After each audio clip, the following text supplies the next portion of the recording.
Dia 31 de janeiro. São Pedro Nolasco, 1259. São Pedro Nolasco, fundador da Ordem de Nossa Senhora da Mercê e Redenção dos Cativos, nasceu em 1190, em Recando, perto de Carcassonne. Os pais contavam com muita satisfação que ao desenvolvimento físico do filho correspondia igual progresso moral. Era admirável a tana compaixão que Pedro, criança ainda, revelava pelos pobres. O aspecto da miséria causava-lhe tanta riqueza, tanta tristeza, que os pais, querendo consolá-lo, haviam de dar-lhe esmolas para os pobres. Mais tarde, quando estudante, repartia com os pobres tudo que dos pais recebia. Com o maior cuidado, guardava o tesouro da pureza do coração, e todo seu desejo era poder servir a Deus do modo mais perfeito. Daí a fuga de tudo que pudesse desagradar a Deus ou ser um perigo para sua alma. Pedro tinha 15 anos quando perdeu o pai. A mãe, desejando um auxiliar no governo da casa, insistiu com Pedro para que estabelecesse família, ao que este se opôs terminantemente. Mais ainda, fez os votos de castidade e de pobreza, com o propósito de repartir os bens entre os pobres. A França era, naquele tempo, teatro de graves desordens, devido aos abusos dos albigenses, que infestavam todo o sul do país. Para evitar qualquer contato com os hereges, Pedro se associou ao conde Simão de Montfort, comandante do exército católico, e com ele chegou à Espanha, onde lhe foi confiada a educação do príncipe Jaime de Aragão. Se bem que se achasse no meio de círculos aristocráticos de Barcelona, sua vida era só de Deus. Ofereceu-se-lhe ocasião de observar a tristíssima sorte dos cristãos, que tinham a infelicidade de cair no poder dos muçulmanos. Vendo que perigo corriam de perder a fé, apoiou toda a fortuna no resgate daqueles infelizes. De uma vez libertou 300 cristãos. A boa vontade e energia, porém, de um só eram insuficientes para remir tantos escravos. Por isso recorreu à caridade de outras pessoas, de quem recebeu avultadas somas, para a redenção dos pobres cativos. A 1º de agosto de 1223, teve Pedro uma revelação sobrenatural, que lhe indicou novos meios de libertar os cristãos das mãos dos mouros.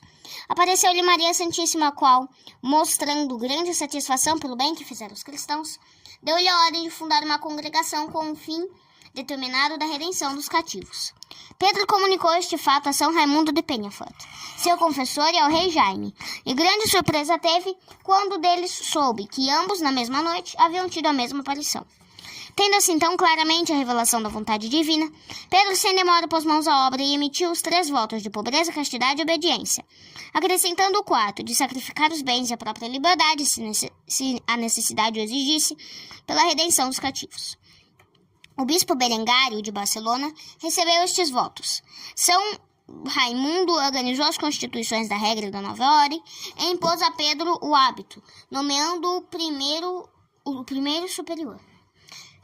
A nova instituição teve gratíssimo acolhimento da parte do povo, e com Raimundo, mais 2 fidalgos receberam o hábito. A nova ordem viu-se logo abraços com grandes dificuldades, e mais de uma vez parecia não haver esperança de desenvolver-se. Pedro, porém, confiou em Deus, e do céu lhe veio o auxílio. Tenhamos temor de Deus, costumava dizer aos seus. Louvemos a Deus, pois ele tem nas mãos os corações dos homens. Dirige-os como quer. A nova regra obteve em 1235 a aprovação da Santa Sé. Logo depois de se ter dedicado sua obra, Pedro abandonou a corte real. Durante o espaço de 31 anos, dirigiu os destinos da ordem, e por milhares contam-se os cristãos que lhe devem a libertação de cativeiro mourisco.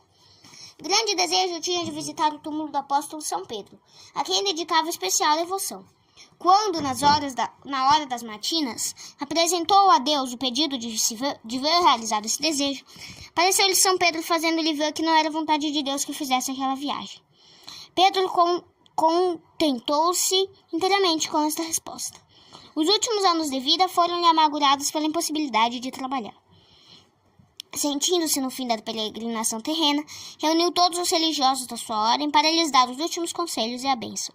As últimas palavras que disse foram: Eu vos louvarei, Senhor, porque salvação trouxestes ao povo. São Pedro Nolasco morreu em 25 de dezembro de 1256. Reflexões. São Pedro Nolasco, receando cair na tibieza e da tibieza passar para o estado do pecado, encheu-se de horror contra o pecado. O pecado mortal é de todos o mal que é ele, que nos exclui da felicidade eterna. O pecado mortal é de todos o mal maior, e deve ser evitado a todo custo, porque é ele que nos exclui da felicidade eterna. Pecados veniais não têm este efeito, mas predispõem a alma a consentir em infidelidades maiores e preparam um caminho para o pecado mortal. Muito pequenas são às vezes as causas de grandes danos. Um descuido qualquer pode ter em consequência grandes desastres. Na vida espiritual não é diferente. Quem se acostuma a cometer faltas leves, sem delas se arrepender e nada faz para delas se livrar, está em grande perigo de cair em faltas graves. O exemplo de São Pedro Nolasco é, pois, digno de ser imitado.